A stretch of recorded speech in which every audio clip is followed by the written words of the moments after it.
nadhani itakuwa mwongozo kwao kupitia kwetu kuhabarisha kile ambacho tumekiona, ugumu na uzuri wa michuano ya ligi ya Championship. Mmerejea vyema sasa kwenye ligi kuu, tutegemea nini kutoka kwa Mtibwa Sugar? Mtibwa si timu ndogo kwenye soka ya Tanzania. Ndio, mkiwa mna kumbukumbu mlishawahi kutoa ubingwa wa ligi kuu. Historia ambayo haijafikiwa na klabu yoyote Dar es Salaam. Sawa, Simba Yanga wameshatoa ubingwa misimu miwili mitatu. Lakini nje ya Dar es Salaam ni Mtibwa peke yake ambaye ina historia kubwa ya kutoa ubingwa mwaka 1999 na 2000. Kwa hiyo tuna uzoefu mkubwa kwenye ligi kuu. Tuna lengo la kurejesha makali kwenye msimu ujao wa ligi kuu. Tunaamini tuna vijana ambao wamelelewa ndani ya Mtibwa. Hiki ni chuo cha mpira cha Tanzania. Vijana wengi ambao umeona leo hii wameifanya Mtibwa kuweza kung'ala kwenye Championship. Ni vijana wadogo sana ambao tunawatengeneza wawe wachezaji wazuri baadaye vilabu vya ligi kuu na timu ya taifa ya Tanzania.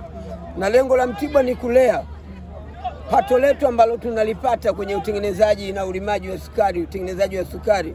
Lile pato tunaona kuna haja ya kutengeneza vijana wengi. Kwa pesa tunaipata, tutengeneze vijana, taifa lijivunie uwepo wa Mtibwa kwenye mchango wa taifa hili la Tanzania.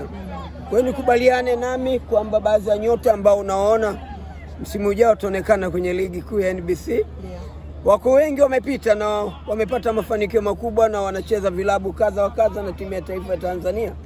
Lengo la Mtibwa ni kutengeneza ili taifa hili liwe na vijana hodari, vijana wazuri. Taifa hili liweze kujivunia mipango mikakati ambayo tunaifanya kama uongozi wa klabu ya soka Mtibwa nchini. Ndio, swali hili ningeomba unijibu, japo nadhani inaweza kaa nimuulize kocha. Pengine tutategemea mabadiliko kwenye kikosi, hasa kwenye usajili mpya kutokana na tukiachana na hao ambao wameipandisha timu daraja. Hili swala ni la kiufundi zaidi. Siwezi kuzungumzia swala la kiufundi, ila nasema lazima kutokuwa na mapendekezo ya benchi la ufundi. Na niseme tu kocha Wazi Juma, kocha mkuu ambaye ameifikisha Mtibwa hapa kurejea kwenye ligi kuu, ana leseni B.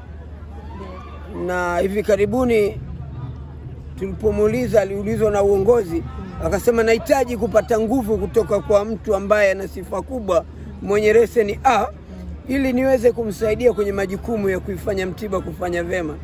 Kwa nadhani baada ya mjumuisho wa kocha mkuu na kocha msaidizi na makocha wengine watakaa chini waone namna gani waweze kuimarisha timu, wapi ongeze nguvu. Nadhani hili swala la kiufundi zaidi. Kwa tutegemee muda mchache tunaweza tukasikia kocha mkuu na maamuzi ambayo wao wanapendekeza, na sisi Mtibwa tuko tayari. Kwa lolote ambalo watalipendekeza tuko tayari, sababu wao ni wataalamu wa kiufundi. Sisi tuko tayari mradi kuhakikisha kwamba matakwa yao yote tunayatekeleza na kuwa na kikosi bora kwa ajili ya msimu ujao wa ligi kuu ya NBC. Tukimalizia na hili, kuna taarifa yoyote au salamu unawapa wasemaji wa ligi kuu? Ni kweli nimekuwa msemaji nguli kabisa nchini. Miaka 40 sasa, 41 42 toka 1985 ndio msemaji ambaye nimekuepo, mwanzilishi wa nchi hii. Ni wasii tu, ni waombe wale wote wenye zamana kusemea vilabu. Sasa hivi vyombo vya habari vimetapakaa nchi yote. Iko kwenye kijiji watu wameka radio, iko kwenye kata iko radio, iko tarafa iko radio, iko wilaya iko radio, iko mkoa iko radio, na majiji makubwa nchini. Ninaomba wasemaji wote, hebu tutengeneze undugu wa karibu na vyombo vya habari vilivyopo kwenye ardhi ya Tanzania, na kusudio lake ili Watanzania waweze kupata taarifa mbalimbali zinazohusiana na vilabu na matokeo mbalimbali ya mpira wetu wa Tanzania. Wasichague sababu yuko Dar es Salaam, yuko wapi, basi abezi baadhi ya radio nyingine zote una block. Hatuwatendei haki wale wamiliki wa vyombo vya habari nchini Tanzania.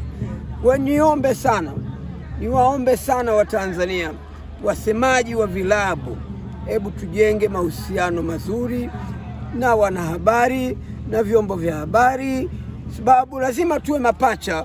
Msemaji lazima uwe mapacha na mtu wa habari, sababu mimi nikikutenga wewe utafanya vipi kazi? Itakuwa kazi ngumu.